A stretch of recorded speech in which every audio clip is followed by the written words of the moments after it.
Name is Ndala Fumutase Samuel. You already know. You can call me Fifi, the baddest boy. Hi everyone, my name is Emmanuel. You can call me EMT, the Poodle creator from Ghana, West Africa. And I welcome you to another episode on the Dog Gist with EMT, the Poodle creator. Yes, welcome back to another episode on the Dog Gist with RTL. Hi, my name is Ndala Fumutase Samuel. You already know. You can call me Fifi, the baddest boy. And this is the Dog Gist. So, EMT, for those who might not know who you are, can you introduce yourself to our viewers? All right, so my name is EMT Emmanuel, but you can call me EMT, the Poodle creator from Ghana, West Africa. And I'm a Poodle breeder and also a pet shop owner, basically. So, just in case you missed our last episode, kindly watch our last episode. And if you have not subscribed to our YouTube channel, kindly subscribe on our YouTube channel and hit on the notification bell icon for more videos. So on our first episode, we talked about the right way of getting puppies and all that. On this episode, we are going to look at what you should do and what you shouldn't do when you get that puppy. So stay tuned. So EMT, what most people ask is, after getting that puppy, when you bring the puppy home, what do you do next? Okay, thank you very much. So I will assume that everything is in place before you bring your puppy home, and the very first thing you should do is that you should actually locate the environment or the area in which your puppy will be residing. Okay. It can be in your room, that is if you want to keep the puppy inside your room. Right. It can be in a crate. I mostly advise that the dog should start off from a crate, because the crate is actually a cage that you use to train that puppy as well, or that dog as well. So then you should start from a crate. Another thing you should be looking at is the food that the dog should be eating. Okay. But I take it right from the breeder from which you got the puppy from, because that puppy might have been on a particular food or feed. So you don't just introduce a new food to the puppy. So getting the puppy from the breeder should also be equipped with the knowledge that let me accompany this puppy with some amount or quantity of the food the dog is on. Then you start off from there. In case you want to change it, then you actually wean the puppy off the previous food by introducing the new one. So side by side, 50-50, until the old one is finished. Then you put the puppy on the new food. The other thing we should also be looking at is training, because at that age, that is 6 weeks. By 6 weeks, people are letting puppies go. Right. But mostly at my end, 3 months or 6 months. Okay. So then we would have taken the puppy through potty training, food, all of those things. But if you are getting at 6 weeks, then you should be looking at how to train the puppy to adapt to potty training. You show that puppy where in the house you want that puppy to do his or her business. I call it business. Okay. That is peeing, that is pooping, and all of that. Okay. When you do that, then now you enjoy your puppy. Training for the puppy is just like for human beings.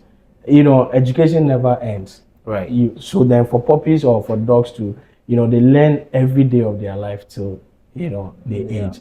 So then for the training bit, it is on a daily basis until the dog is of age. Yes. Right. So, there are instances where you bring a new puppy home and they are kind of reserved.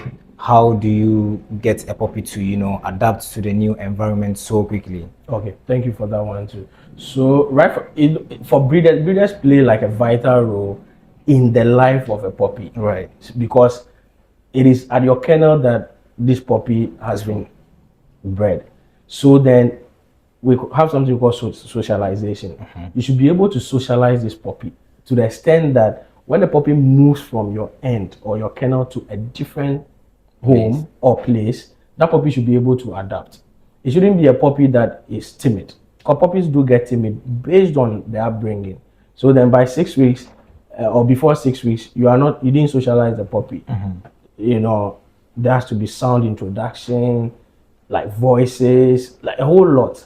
So then if you don't introduce your puppy to certain, or even touch, like you should be touching your puppy should be on a height, like the puppy needs to get used to all of this thing so that when it moves to a different place and the puppy is being placed on a certain height, the puppy is okay. It won't even panic. Right. When somebody touches the paws and all of that, the puppy is okay.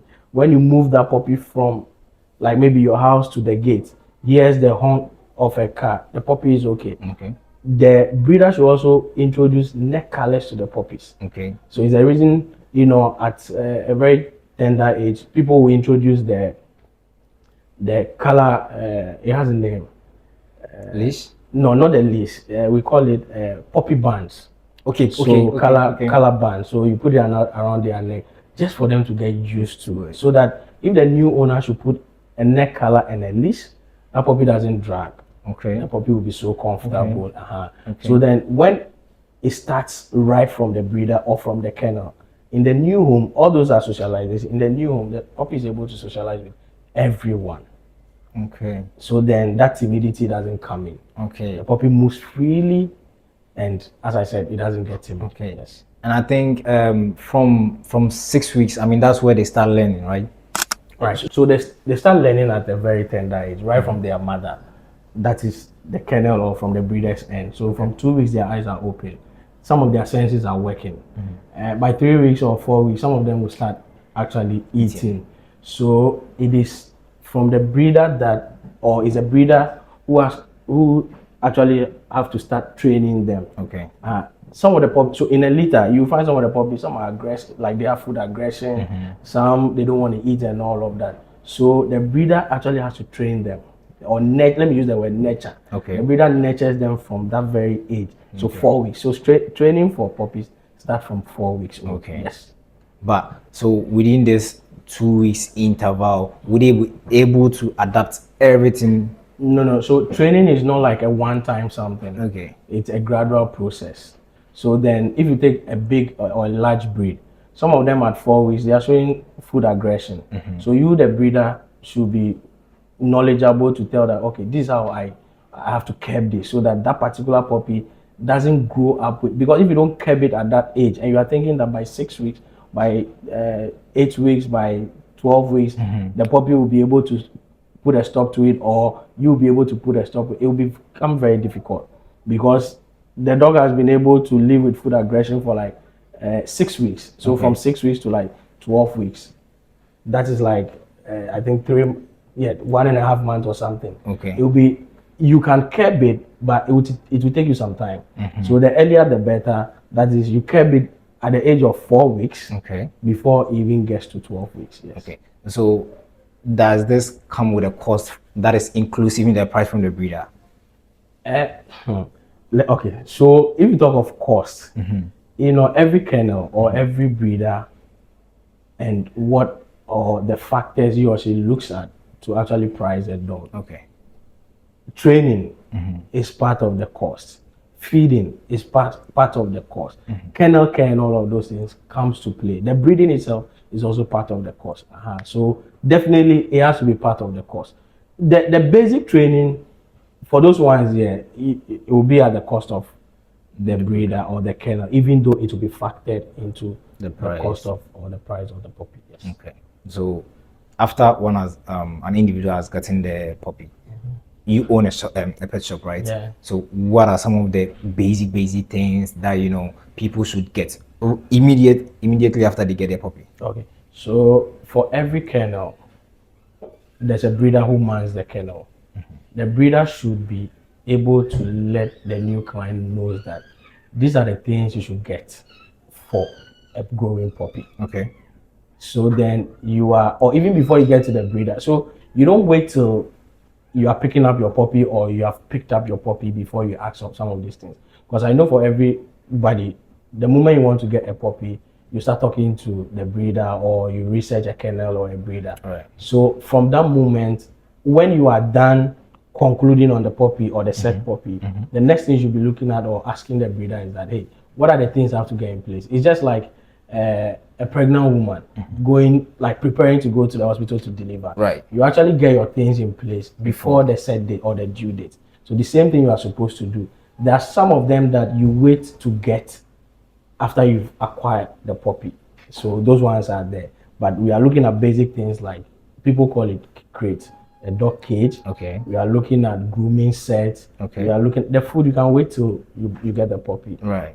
So yeah, food, eating bowls, drinking bowls, grooming sets. Then we are looking at brush, comb.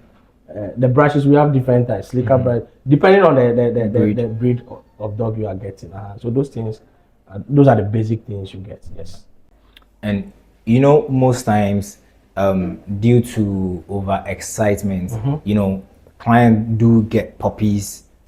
They even forget to ask the breeder, oh, how often is their vaccination? Exactly. How often is their deworming? Exactly. And in my knowledge, what I know is if puppies are between let's say 6 to 8 weeks, you do once in a month deworming. Yeah. Right. Yeah. So how often should deworming and how often should puppies take their vaccination? Okay.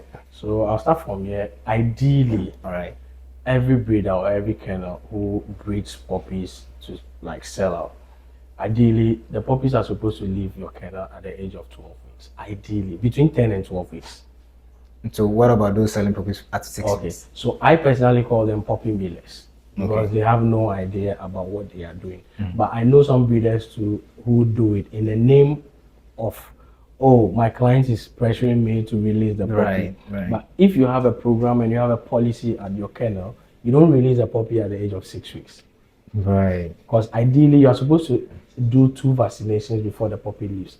But if you want to be a good breeder, then you wait till you are done with all the vaccinations. That is the 3+ rabies, making 4 vaccinations before you let the puppy go. So what the other 3 hours? So parvovirus, there's distemper, another one. Then before The rabies. Yes. Okay. Some will call it booster. Okay. Those ones are there. Then the deworming starts at your kennel or at the breeder's kennel. So then at 2 weeks of the puppy's age, you are deworming. 4 weeks you deworm, 6 weeks you deworm, 8 weeks you deworm. So the deworming is every 2 weeks until the puppy turns 12 weeks, which is 3 months old. Then now you start deworming monthly. By then the puppy would have been in the new owner's home. Then he or she continues. Yes, that's how it's supposed to be. And usually people do ask these questions. They be like, how often should I feed my dog? Is raw feeding good for my puppy? Or should I do just kibbles? Okay. What is your advice for them? So with the how often you should feed your puppy, for puppies, they are very young and fragile. They need lots of food to actually thrive. Okay. So if you don't give them the needed food, amount of food, then you are depriving them of their growth. Okay. So then for puppies, we say at least 3 to 4 times a day. That's how much they should eat. That is like from what week to what week? From 3 weeks or 4 weeks old. Okay. So they're supposed to be. So from 3 weeks, they are still on their mother's breast milk. Right. Some breeders will wean their puppies off at 3 weeks or 4 weeks. Okay. I prefer to wean my puppies off at 6 weeks or 8 weeks. That's very, very exactly. Some people will tell, or some breeders will tell you that when I wean them off at 6 or 8 weeks, it drains the mother. But I also tell them that, listen, when you are weaning your puppies off at 6 or 8 weeks, it means that you need to pump the mother with more food, more balanced food, so that the mother doesn't look drained. Right. Because the puppies still need their mother. Because around that age, the mother is correcting the puppies of certain character or behaviors, which you, the breeder, cannot do. It's only the mother who can do that. So then you leave the mother with them for a period of time, which is the 6 weeks, the 8 weeks. Then you wean them off. Then you will continue to do what you are supposed to do. Okay. And then with the what's the name? The food, like you said, there's raw feeding, there's pellets, there's homemade. You can do the homemade, but you should also ask your breeder or the kennel from which you are getting the puppy what they are already giving to them, feeding the puppy. If they are doing raw, continue with raw until you decide that, okay, I want to stop the raw. That is when you introduce gradually the new form of food you want to introduce to the puppy by taking them off the other one. If you want to continue what the breeder is already doing, just continue it. The dog will not die, provided you do it well. Yeah. So guys, if you are just chancing on our video, make sure you subscribe to our YouTube channel and follow us on all our social media handles at RTL Dog World. People think feeding your puppy raw makes them aggressive. Okay, yeah. Is that true? I've heard it countless times. It is never true. That's why we have the 3 forms of feeding. Okay. They are all there for a purpose. So then, the one that you feel that is good for you, you go in for it. People meet me at the pet shop and they're like, "Oh, I want to feed raw. How do I go about it?" I tell them, "Yeah, this is protein. The bones are there, calcium in there. Like you get the calcium from the bones as well. So then, if you are doing raw feeding, you should have other forms of supplements or vitamins that you can add to this raw protein to actually make it balance. With that, your dog gets everything or every nutrient they require to grow. If it's pellets or kibbles, people call it kibbles, it has already been formulated. Okay. So then that one and it's also there because of how easy and fast it goes. Right. You fetch it, give it to the dog, you are good to go. The homemade food takes a lot. It takes a toll on you because you need to get the right amount or quantity of ingredients and also put them together well for it to be balanced before you feed. Because if it's not balanced and you feed it, the rate at which your dog is supposed to grow or your expectation of the dog because of the breed you've seen, you won't get it that way. Right. So then you should take into consideration. So if you can, I tell my client, if you cannot, or you can't go according to how the homemade food is supposed to, don't venture. If you know you can't get the other supplements to actually add to the raw, don't go there. Just stick to the kibbles because everything is in there. People do buy the kibbles, but they'll still buy other supplements just to pump the dog, which is okay. It won't kill the dog. Right. Yes. Right. And we didn't even talk about supplements at the puppy stage. Yeah. What are some supplements that you advise? Oh, there are a lot of. I wouldn't want to do advert for any brand, but there are a lot of supplements in there. We have ones for bones. We have ones for hip and joint. We have general supplements just to boost the dog's immune system, and a whole lot. Probiotics, the vitamin, a whole lot, calcium, a whole lot. But just that you wait till the puppies are 3 months old. Okay. Before you start Introducing the supplement. Okay. Which is very necessary. Okay. So I have a very, very curious question. Okay. So so some people get a dog with the purpose of companionship. Yeah. Not for breeding. Yeah. With the purpose of security. Not for breeding. Yeah. But they see, let's say the person bought a female dog. Okay. They see the female dog on their first heat, second heat, then they start have a change of mindset. Now they start going back, thinking about the price that you sold the puppy to them. Exactly. Now they start thinking, okay, so if you sold this puppy to me at 20,000, and if I do the same thing, I will be also able to sell that puppy for 20,000. Exactly. Do you think it is wise for a dog owner who didn't have the intention of breeding to end up breeding? Exactly. That's a good one. So like in our previous video, I said that you get a dog because you are passionate about it. Okay. Breeding is a business, is a big venture, it's a profession. So then at any point in time or any given point, anybody can actually decide that I want to venture into it. But the question you ask yourself is that, supposing I want to become a lawyer, do you just get up and become a lawyer? Hell no. Or be added to the bar? No. You actually go through education, law education. Right. You go through school where they teach law. Which is a very, very long process. A very, very long process. When you are done, you need to practice or do your internship for a period of time. Okay. Before the Ghana bar even thinks of calling you to the bar. Right. Even when you are called to the bar, it takes you some time because you need to underwork before you can actually practice. The same thing applies to breeding. So then, yes, you got a puppy because you needed a therapy. Right. You got a puppy because you needed a companionship. You got a puppy because of any reason. Right. When you decide at a point in the puppy's life that I want to breed, you should do the needful. by actually acquiring the requisite knowledge. Because you don't just get up and breed. Okay. And bear in mind that because breeding is a business, it comes with a lot of risk. Don't be thinking of where you got the puppy from supposing, let me cite myself as an example. Supposing you got a teacup from me at 25,000. Okay. And then it gets to a certain age and you decide that you want to breed. First of all, I will not advise you to breed a teacup because you will lose the mother because of the size if you are not experienced. Okay.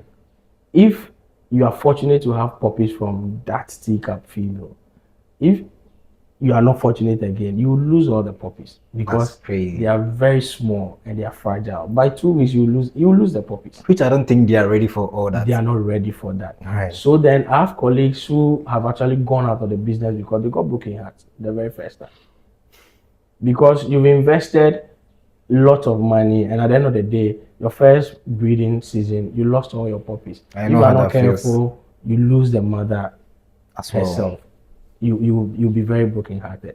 So then, if you are able to go through the breeding, the right channel, and you equip yourself with the requisite knowledge, now you are geared up. You are ready for the task ahead. So then, anything that comes with it, you are ready. You are ready for it. You don't give up. So then, yes, you can breed as a dog lover or as a dog owner at any point in time, but make sure you get the right information before you start. So, in my personal experience, I sold a multiple to a lady. Okay. Just for pets. Yeah. A year later, she was like, "Hey, I've seen my dog's first hit." I was like, "Okay."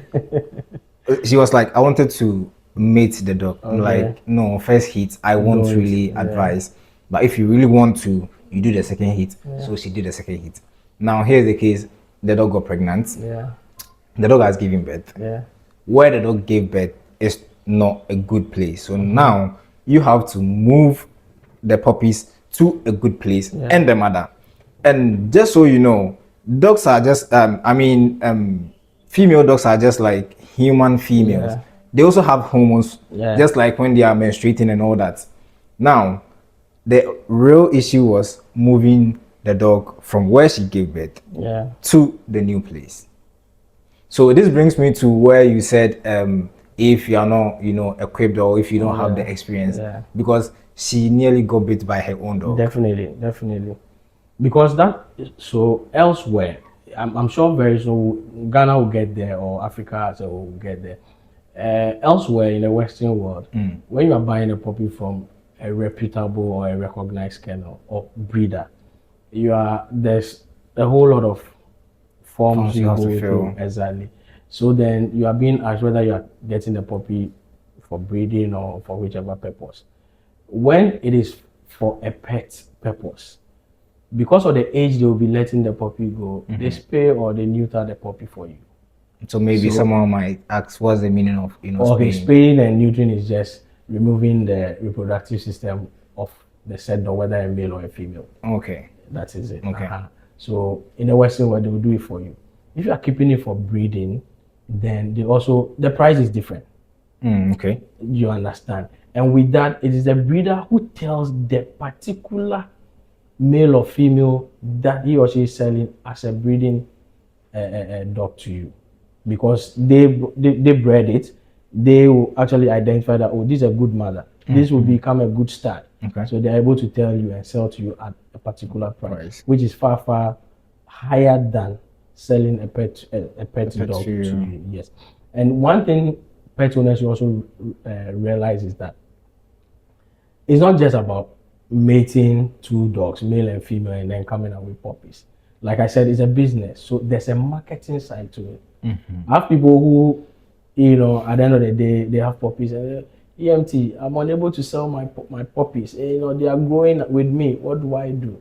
You see, sometimes it is difficult for me to market your puppies because I don't know what you combine to get the puppies. I don't know the behavior of the puppies. I don't know their characters. I don't know their temperament. So then a client who trusts me or who believes in me, if I'm going to sell your puppies to the client, then I'm risking my brand. Exactly. So that's something they should understand. if you are getting it for a purpose that is far from breeding, keep it for that purpose. Don't try breeding the dog. It's as simple as that. And if you want to breed to go through the right channel before you breed. Yes. So, in conclusion, it is a bad idea. You know, so just I won't say it's a bad idea because, like I said earlier on, definitely at one point in time, you feel, oh, you have the love for the business. You have the love for breeding. And bear in mind, breeding is actually to better the said breed. So if you are ready at that moment that you want to better the breed, no problem. I won't, fight with you or I won't argue with you. But just make sure that for some of us, it took us a longer time to get to where we are now. Because you are looking at bloodline, genetics, and all of temperament. That's and a all whole of lot. that. So it's a whole lot. So the puppy you got, probably, yes, it can be that puppy can be bred. But have you actually taken that puppy through that, life stages where now the puppy, because socialization also plays a part when it comes to breeding. Because people are looking at puppies that are coming from parents that are calm. Okay. People are looking at puppies coming from parents that are not timid. Like that kind of thing. So does your breeding pair conform to all of those things? If it doesn't, don't there. If you are ready, go through the right thing channels. And then also walk to a reputable kennel and get the right breeding pair from there. All right. If you've made it so far, kindly let me know in the comment section. So this is the Dog Gist with EMT, the Poodle creator, and you already know my name is Ndala Fumutase Samuel. You can call me Fifi the baddest boy.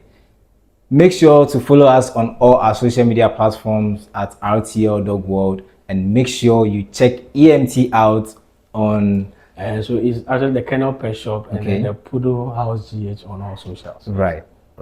So guys, make sure you watch out for the next episode. I am sure you've enriched what you already know about breeding, about dogs. Until next time, see you again.